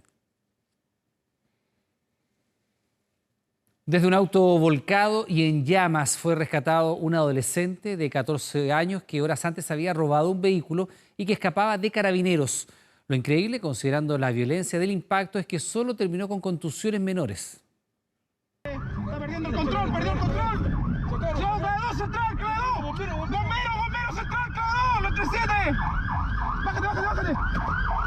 ¡Envía bombero, ambulancia, clado! Pleno toque de queda, 1 de la mañana de este lunes, y se producía esta impactante persecución en las comunas de La Pintana y La Granja. Los protagonistas, carabineros y un menor de 14 años con antecedentes policiales. El adolescente, conocido de la policía, andaba en un automóvil que mantenía en cargo por robo. Según relata la víctima del delito, el menor de edad, junto a su banda, la apuntaron con un arma de fuego y posteriormente dispararon para asustarla. Luego, con el vehículo en su poder, circula por las calles de Santiago, pero al ver la presencia de la policía uniformada, aceleró, iniciándose la persecución.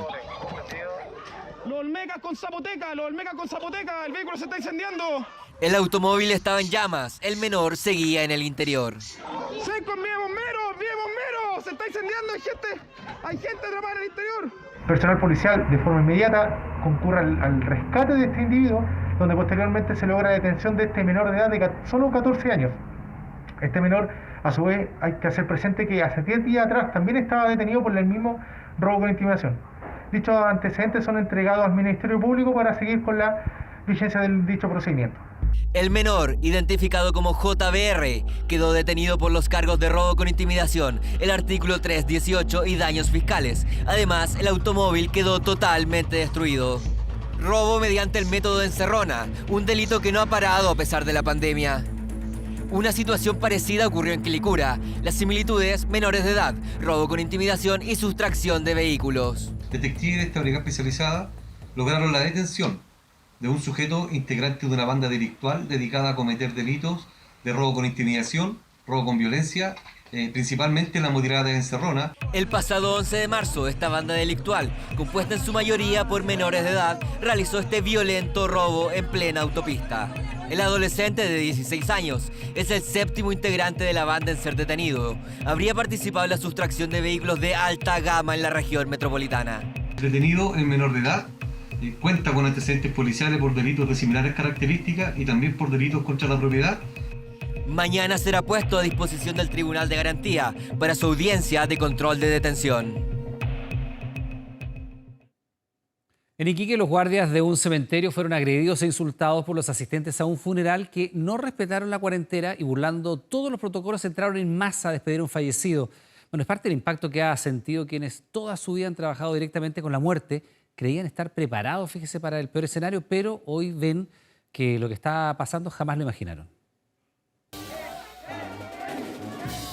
Nada pudieron hacer en el cementerio 3 de Iquique para evitar esta masiva despedida. Los deudos no respetaron la cuarentena ni los protocolos COVID. 100 personas llegaron literalmente con bombos y platillos y se abalanzaron contra los guardias para bailar con el ataúd. Mucha gente, y al momento ya de haber terminado el sellado, siguieron con la jarana, como se puede decir, que bailando arriba del andamio. Así que nosotros terminamos el sellado, pusimos la flor y lo retiramos. Una situación que, según reconoce la administración del cementerio, se les escapó de las manos y que puso en riesgo a los trabajadores que miraban atónitos esta escena. En esta pandemia mucho se habla de los doctores, de las enfermeras, de los paramédicos, pero se nos olvidan ellos, los que cierran el círculo, los trabajadores de la última línea, de los empleados de las funerarias, de los sepultureros, de todos aquellos que día a día están teniendo jornadas maratónicas en plena pandemia del coronavirus. Vamos a ir por la orilla de estacionamiento y vamos a llegar al final al Falla 13. Todo en orden y mantener la distancia. Mirta Cornejo lleva 8 años trabajando en el Parque Manantial de Maipú. Es coordinadora de seguridad. De ella depende que nada falle. Y tienen que esperar que los niños asciendan y después puede acercarse a la familia. Este último tiempo ha sido particularmente duro. Lo que más la ha impactado es que no una, sino varias veces ha sido el personal del cementerio el que le ha dado el último adiós al fallecido. Cuando ingresa la carroza, a nosotros nos duele mucho porque tenemos que llevar nosotros el cuerpo a sepultarlo, sin su familia, sin sus familiares, sin nadie. Entonces uno solamente tiene que entregar el cuerpo a la tierra y pedirle a Dios por esa persona que se fue, porque es un ser humano igual que nosotros. Entonces Es muy triste. Los servicios diarios se han cuadriplicado. Si antes coordinaba 5 funerales, hoy fueron 20. Antes las ceremonias estaban llenas de discursos, de ritos y de canciones. Duraban entre 1 hora y 1 hora y media. Hoy la sepultación es sin toldo, sin sillas, máximo 5 personas. Y ellos lloran, gritan por entrar y no pueden, solamente 6 personas. Y uno dice 6, pero lamentablemente igual se nos entran todos. Pero uno se pone en el lugar de ellos porque es el dolor humano de ellos, es la persona, el ser querido que se les va. Todo debe ser lo más rápido posible. No hay tiempo para abrazos ni meditaciones. Hay solo 20 minutos para la despedida porque ya hay otro cuerpo esperando y se debe sanitizar. Ya no es como una despedida. O sea, hoy día tú ya no despides a tu ser querido. Hoy día tú vienes a dejarlo a un lugar. Y eso es súper triste, es muy triste para los familiares, es triste para uno también. Y a la tristeza se debe sumar el miedo al contagio que sienten los trabajadores. Se hace más arduo el trabajo, vemos que va aumentando los fallecidos por COVID y aumenta también la tensión. O sea, nosotros también estamos muy expuestos. Mi señora que de repente como que se asusta, me dice, pucha, cuídate, pucha, usa tus cosas, tu mascarilla. En la bodega de la funeraria del Hogar de Cristo, la pandemia se nota. Los servicios han aumentado en un 40%. Las estanterías están cada vez más vacías. Nadie en esa industria estaba preparado emocionalmente para vivir algo así. He tenido que enfrentar a mucha gente que le ha tocado despedir a alguien sin un velatorio, lo que nosotros estábamos acostumbrados, y recibir esa carga digamos, de dolor también nos afecta. También por otro punto de vista, nuestros trabajadores no tienen miedo, pero también todos los días se sienten de alguna manera expuestos a que se puedan contagiar. Y así como han ido reponiendo el stock de las urnas, también han invertido mucho en seguridad para los trabajadores que no han tenido respiro. Nosotros generalmente hacemos un promedio de 500 servicios mensuales, promedio. El mes pasado llegamos a hacer 620. Y este mes estamos proyectando hacer 860 servicios.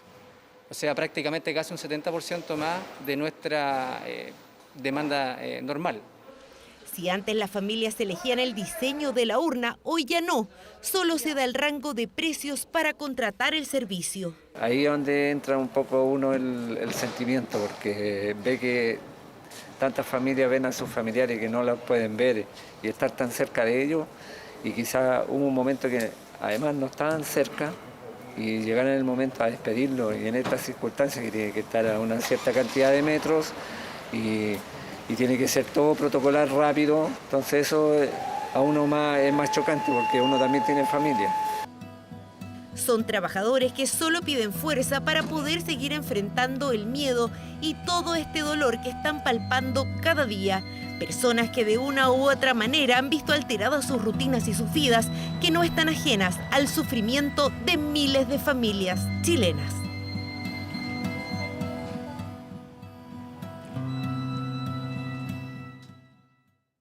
Aprovechamos de recordarles que a partir de las 22 horas Televisión Nacional de Chile está autorizada para transmitir programas para mayores de 18 años. Revisamos otras informaciones. Sinovac Biotech, quizás este nombre todavía no les suene, pero pronto podría ser mundialmente conocida. ¿Por qué? Bueno, se trata de un laboratorio chino que está haciendo noticia por desarrollar una de las 5 vacunas más prometedoras para combatir el coronavirus. Ahora, ¿qué tiene que ver esto con Chile? Bueno, ponga atención porque sus vacunas podrían ser probadas en nuestro país. El trabajo en este laboratorio de Beijing no se detiene. Es que no hay tiempo que perder. La carrera por encontrar una vacuna avanza a toda velocidad. Todo el mundo se pregunta qué hay de una cura. A team of researchers from the University of Queensland are one step closer to developing a vaccine.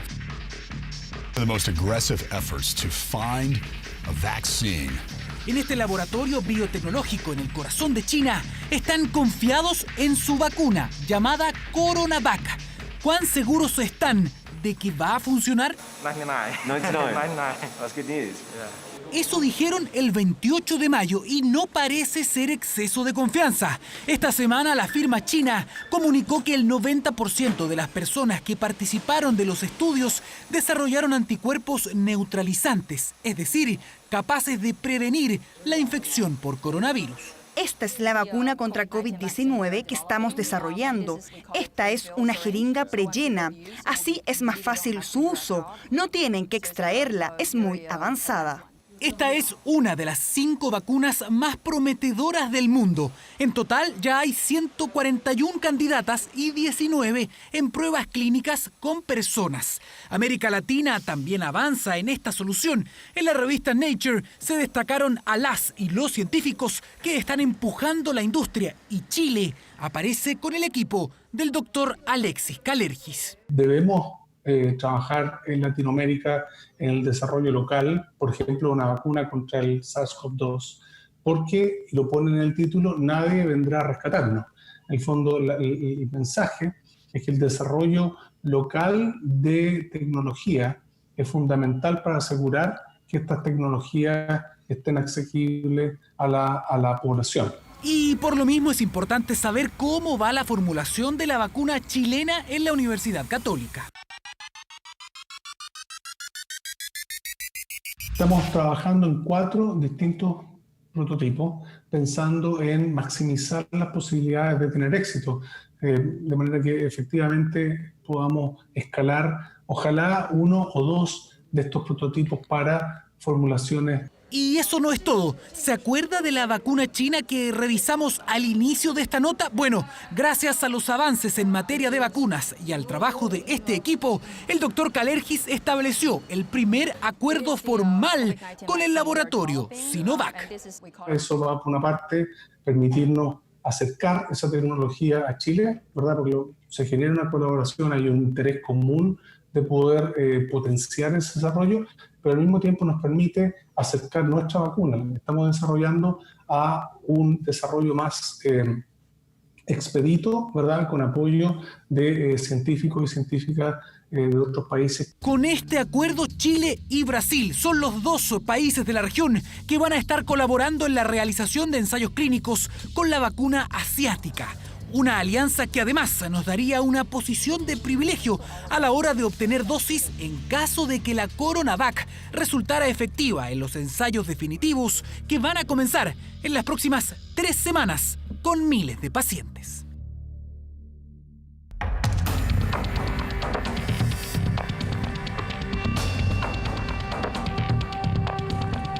Arturo Vidal volvió a lo grande junto al Barcelona. Las alabanzas no paran para el Rey. Este lunes, su técnico Quique Setién se deshizo en elogios para el nacido en San Joaquín.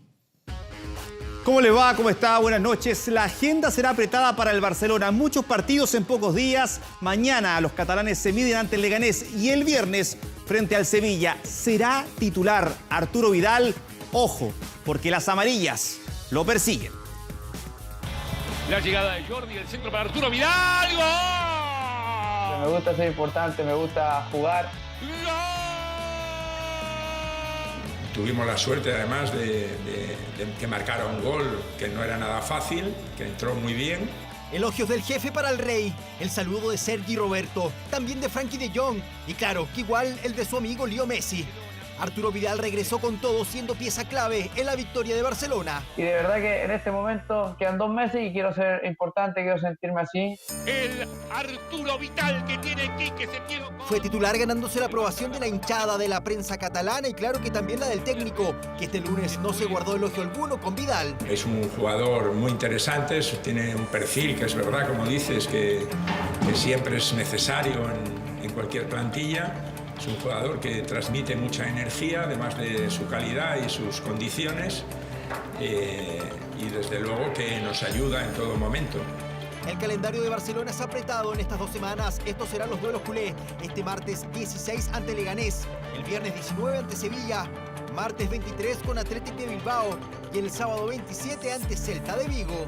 Va a haber cambios y los habrá a medida que vayan transcurriendo los partidos. Iba con todo Arturo Vidal, amonestado a Arturo Vidal. Esta tarjeta dejó a una amarilla Vidal de la suspensión. Este martes juegan ante el penúltimo de la liga, por lo que podrían guardar al Rey para el viernes, donde Barcelona juega con Sevilla, que va tercero.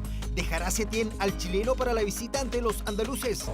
Bueno, es una circunstancia que puede pasar y si no es ahora, pasará en algún momento. Sabemos que son partidos muy seguidos, pero hay un objetivo muy claro que es ser campeón, entonces eso tiene que estar siempre por delante de todo. A Barcelona le quedan 10 partidos, 10 finales y Real Madrid está 2 puntos abajo. Eso el Rey lo tiene claro. Nosotros estamos en la parte superior de la tabla, entonces lo que tenemos por jugar es muy importante. Y revisamos goles de la Bundesliga, fecha 31, el Schalke que empató con el Leverkusen de Charles Aranguis. Jugada, mano, y Daniel 1-1. Igual entonces el Leverkusen. El Leverkusen fue reemplazado a los 85 minutos, el chileno. Y esta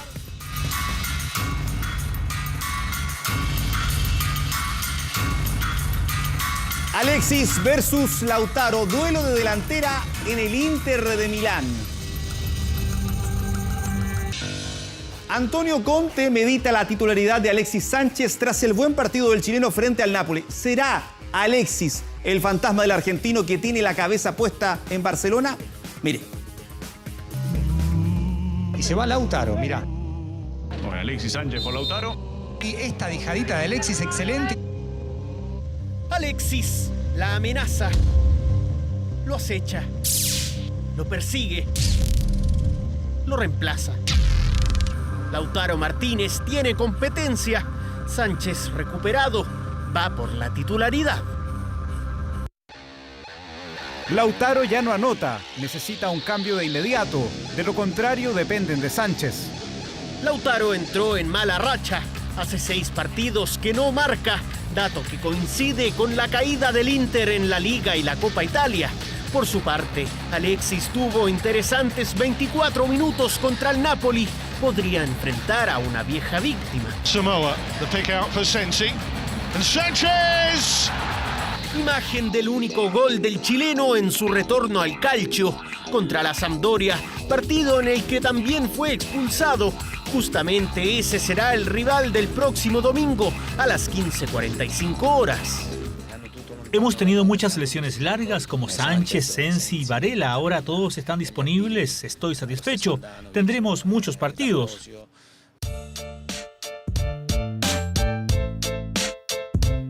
Uno con pie y medio en Barcelona, el otro se juega su opción para seguir en el Inter. Alexis podría tomar el lugar de Lautaro si es que parte a España. Meditan darle la titularidad este fin de semana. Se jugando con Alexis, Alexis. Alexis al arco. A punta de buen fútbol, Maravilla abre nuevos escenarios. Inter o Manchester, suplente o titular. Por ahora se conforma con ser la amenaza, la sombra y el fantasma de Lautaro Martínez.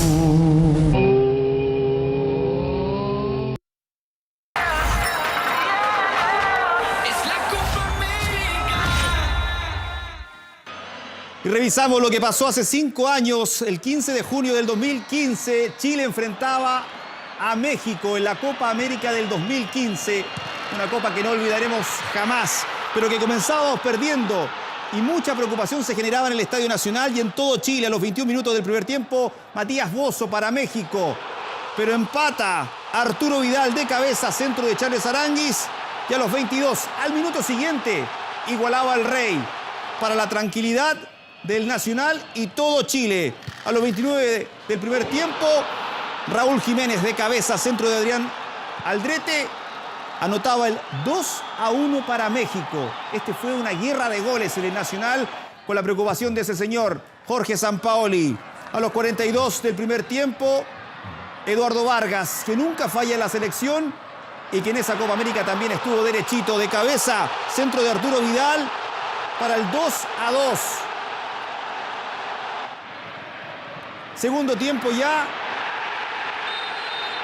Falta sobre Vidal, que el propio Rey a los 10 del segundo tiempo pone el 3-2 para Chile. Y ahí comenzamos que nos quedamos con ese partido, que Chile seguía jugando bastante bien, pero a los 21 del segundo tiempo, otra vez Matías Bozzo pone el 3-3 definitivo en el Nacional ante 45.583 personas. Un recuerdo hermoso de hace 5 años en esa Copa América inolvidable.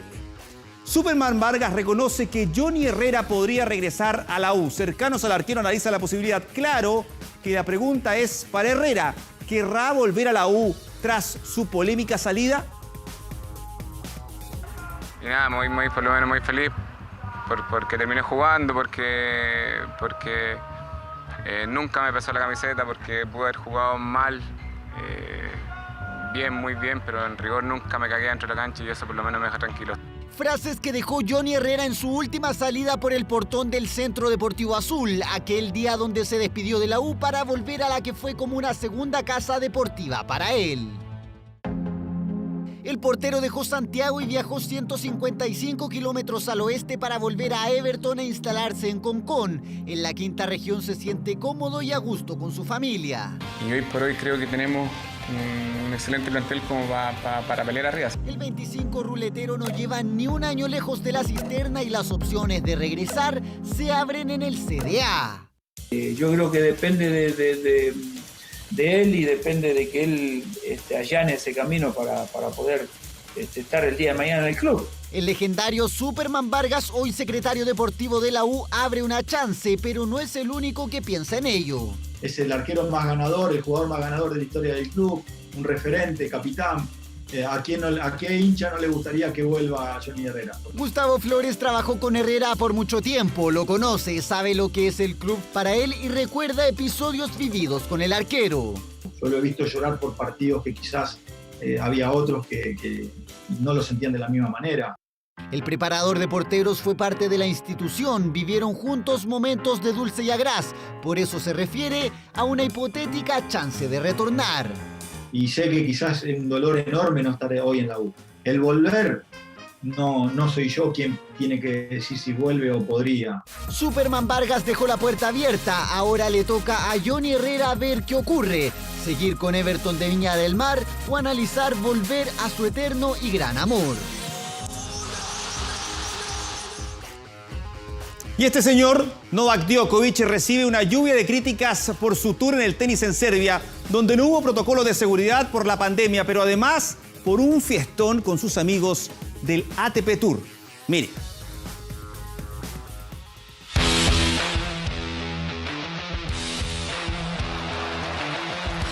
El AdriTour causó revuelo no solo por la idolatría que genera Novak Djokovic en su país, sino por la cantidad de fanáticos que convocó sin protocolos en tiempos de COVID-19.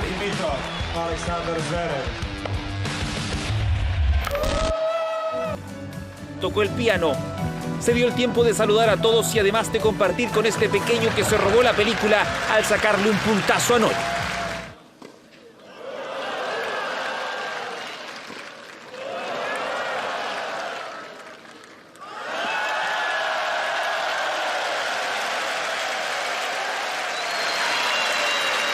Se emocionó ante los suyos. Claro que de las lágrimas directo a la fiesta, noche loca junto a sus compañeros de tenis, Dominic Thiem, Alexander Zverev, Grigor Dimitrov, Filip Krajinovic y Dusan Jalovic, todos disfrutando sin medidas sanitarias, menos distanciamiento social, perdiendo hasta las poleras, lo que ha desatado una ola de polémicas y críticas por la nula conciencia del virus, si es que quieren restablecer el circuito, donde Djokovic es el presidente del Consejo de Jugadores del ATP. Imágenes que complican al número 1 del tenis, que se pasó de emoción en su país natal.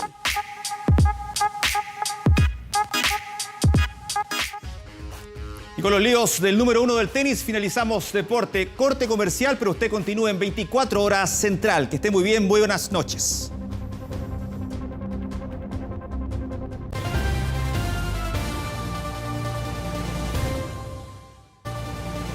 Siguiendo con la noticia, le contamos que en horas de esta tarde se confirmó la detención de Emilio Berkov en un operativo antidrogas en la región del Biobío. Según la Fiscalía, Emilio Berkov fue detenido junto a otras 10 personas en una investigación por tráfico de drogas. Operativos que se llevaron a cabo el viernes de la semana pasada implicaron el decomiso de 823 kilos de cocaína base, 5 vehículos y dinero efectivo, droga que sería comercializada en la zona, pero esta banda se desplazaba hacia el norte del país para adquirir la droga, la cual era traída en caravana a la región del Biobío. Recordemos que Emilio Berkov se encuentra actualmente condenado a 5 años y un día de presidio efectivo por porte ilegal de armas y municiones y desde el año 2013 además es sindicado como uno de los líderes activos de la coordinadora Arauco Mayeco. Hay una operación que va a ser informada muy pronto por la PDI, muy importante, con una incautación o decomiso de una enorme cantidad de droga. Y por lo tanto felicito el trabajo de la Policía de Investigaciones por este éxito policial que va a permitir que esa droga no llegue a las familias, no llegue a los niños, no llegue a los jóvenes y se pone también un golpe muy duro al narcotráfico en nuestro país. La ceremonia de entrega de los premios Oscar fue aplazada en 2 meses y se realizará el 25 de abril del próximo año debido, por supuesto, a la pandemia del coronavirus. La nueva fecha fue dada a conocer por la Junta de Gobernadores de la Academia de Hollywood y los nominados en sus respectivas categorías serán dados a conocer el 15 de marzo de 2021. Asimismo, el plazo para presentar las postulaciones fue ampliado hasta el 28 de febrero debido al cierre de cines y también los atrasos de los grandes estrenos por efecto del COVID-19. Además, la apertura del nuevo Museo de la Academia de Hollywood, Los Ángeles, California, quedó programado para el 30 de abril del próximo año. Esta es la 4ª vez en sus 91 años de historia que la entrega de los premios Oscar sufre una postergación respecto a la fecha prevista. Hacemos una pausa. Estamos de regreso de inmediato con 24 horas.